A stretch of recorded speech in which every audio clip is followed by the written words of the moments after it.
Climate science appears to be back in vogue in Australia. The CSIRO has been ordered to renew its focus on the climate after plans to axe jobs because of government funding cuts. The new science minister says the climate will now become a bedrock function of the organisation. But some scientists say the nation has already lost world-leading experts, as Jake Sturmer reports. Dr. John Church is one of the world's leading experts on sea level rise, but he's been told by the CSIRO that his expertise is no longer needed. This has been a tough year for me. Lots of stress, lots of pressure. John Church's position is one of 275 the organisation is making redundant. There's too much pain for me to come back here, so it's time that I moved on.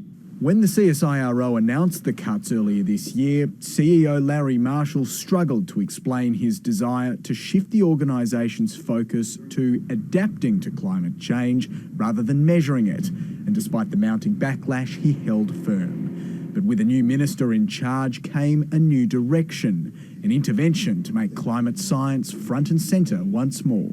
We'll be adding 15 new jobs, about 3.7 million of overall climate science research, both in terms of salaries and additional support a year. But the CSIRO's climate science unit is still taking an overall hit of around 20 positions, reputational damage that can't be measured. A number of the scientists that have left CSIRO this year in the area of climate change have left because they've either been headhunted by other institutions or, quite likely, they have lost faith in the organisation's commitment to this important area of research. The departure of John Church alone sees decades of experience walk out the door.